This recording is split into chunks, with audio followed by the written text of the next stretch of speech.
Test natin tong KJW KP19S.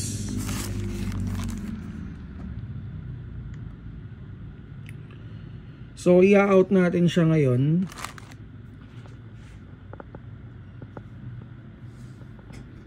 So naka-adjustable trigger na. May under rail na rin for attachment. And then threaded yung OB or outer barrel. Naka fiber optic sights, front sights and rear sight.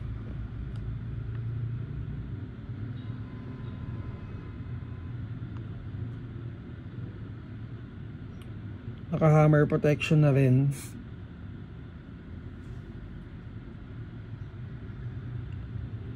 Okay, so test natin para kay bossing natin. Hindi ko nababanggitin ng name. Ayan, so kasama sa box, magazine, tsaka itong BBs. Mga ano to, 50 shots, dalawang load. Sige, test natin guys. Price pala is 9,300.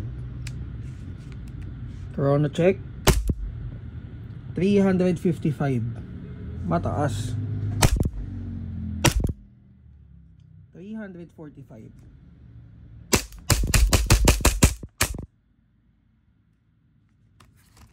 Check ko lang kung naka-fix barrel. So ito maalog talaga, pero hindi siya nakahatak, so naka-fix barrel.